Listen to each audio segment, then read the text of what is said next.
So there's a story in the Bible about a man named Peter who falls into a trance, has a vision.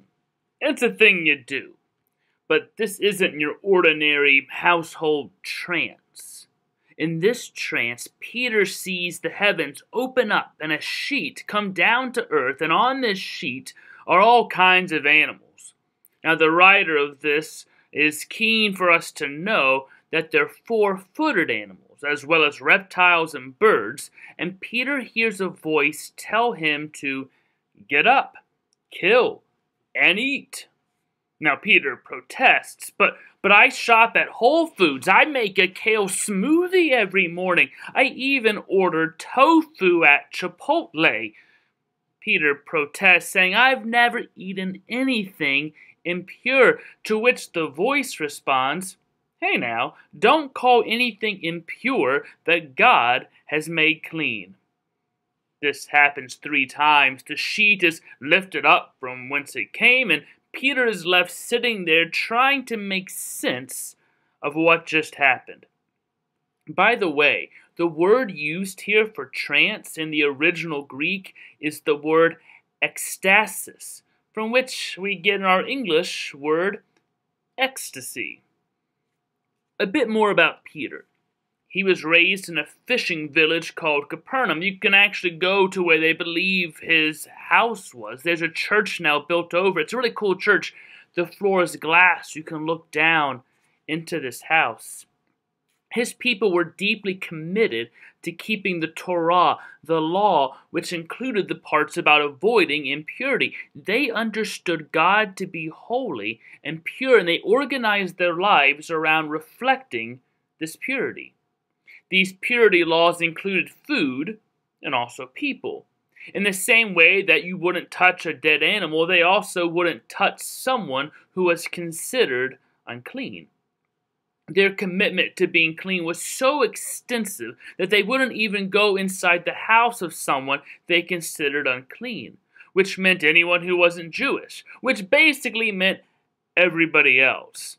And if you notice, Jesus broke these rules all the time. Now back to Peter's vision.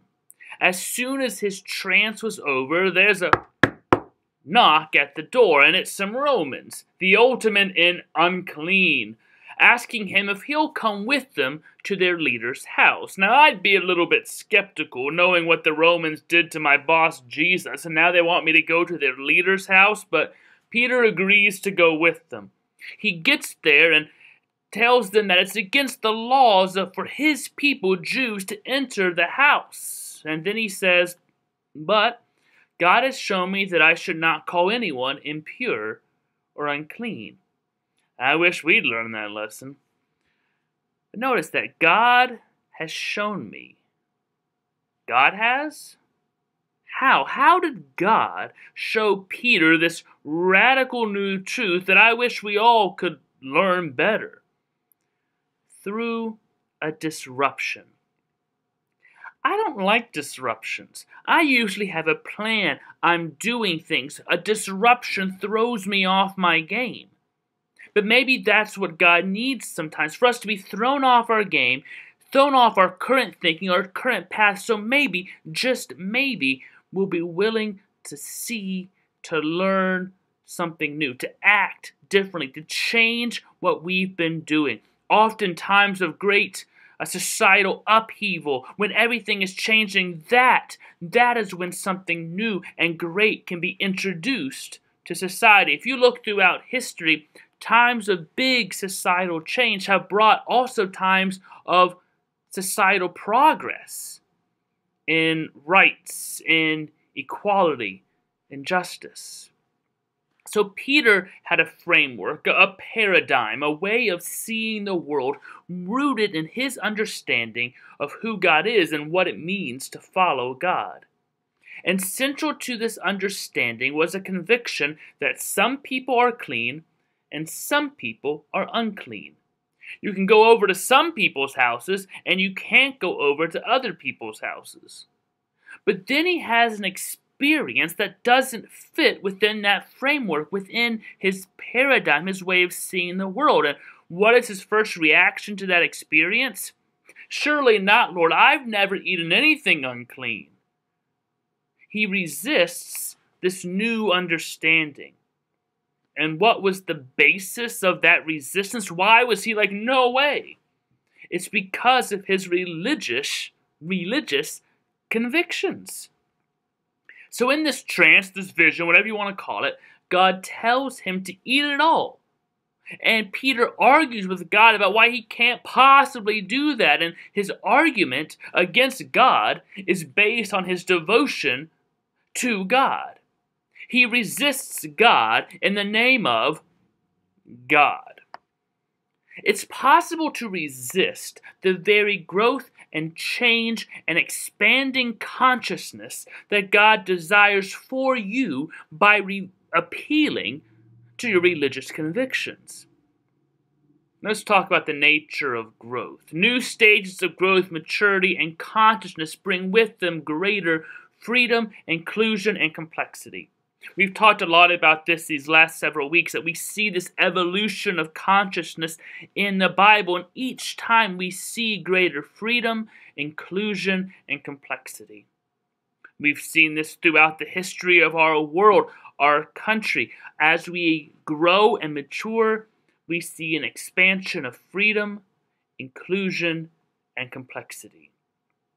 Now, before, Peter couldn't eat it all. Now he is free to eat anything.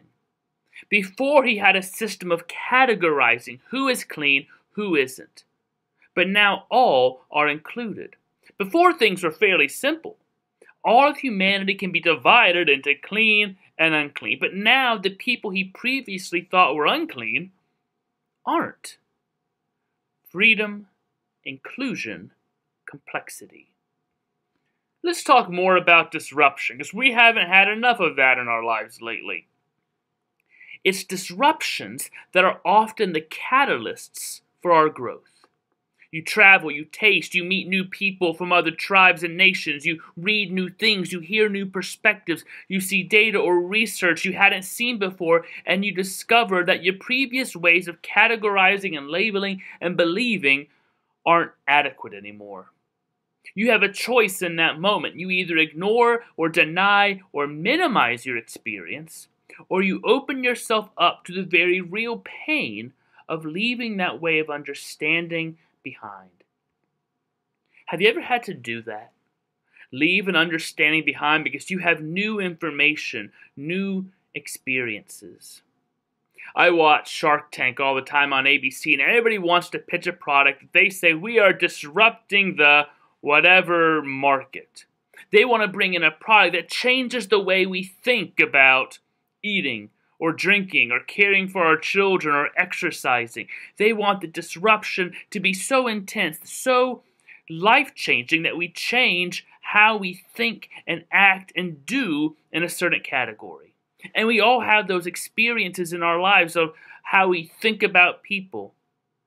Maybe we've had bad experiences at some point. We've been told to think of certain people, a nation, a kind of thinking. Think this way about them. But then we have an experience. We learn something new, and we can't reconcile that with our old thinking, and we have to move forward. See, this is often incredibly exciting and liberating. But it can also have a traumatic dimension to it. Like the carpet is being yanked out from under you. Like the stable ground you've been walking on for so long is now trembling, and you can't go back. Once you've tasted, especially bacon, you can't pretend like you haven't had bacon before.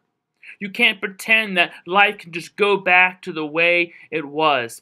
This whole time of this COVID pandemic, we have learned that certain things in our system of life don't work anymore. When just a little bit of pressure is put on them, it snaps. We see that there's still inequalities of justice. We see that certain healthcare systems don't work the way we intend. That if something happens and childcare isn't provided through schools, that the entire economy can suffer. We've learned new things. We can't just go back and say, this never happened, because it happened. We've learned new ways of doing things. We've learned old ways don't always work. We've learned new truths about contagions. We can't just go back to the way things were thinking this doesn't matter anymore. The disruption happened, and we can pretend and try to go back, but we're going to get left behind, or we can say the disruption happened. Here's what we saw. Here's what we experienced. Here's what we learned. Now let's move forward in that. Imagine Peter stepping through the doorway of that Roman's house for the first time. Everything in his upbringing told him that he would be jeopardizing his standing with God if he were to take that step in, and yet now he's seen something new. And once you see, you can't unsee. It's like those documentaries about abattoirs of where pigs are slaughtered, or some things about the meat and chicken industry. Once you see those documentaries, you can't unsee them. That's why I don't watch. Now, my hope is that this brings you in tremendous encouragement as you grow and change and see new things, as you live in the midst of disruption. Perhaps you were handed a new way of seeing the world and reading the Bible that doesn't work for you anymore. And yet that previous way of understanding still has a strange power over you. Maybe it's the people who taught you that or raised you to think like that, or leaders who told you that was the only way to see it. And if you reject that one understanding, your relationship with God would suffer. If you suddenly think, these people aren't all that bad, that doing this is actually okay, that these people can actually serve in the church, and you wonder, can I still have a relationship with God if I think that? Or maybe you are marinated in a calm, cool, rational world of evidence and data in which that only thing that can be trusted are the facts.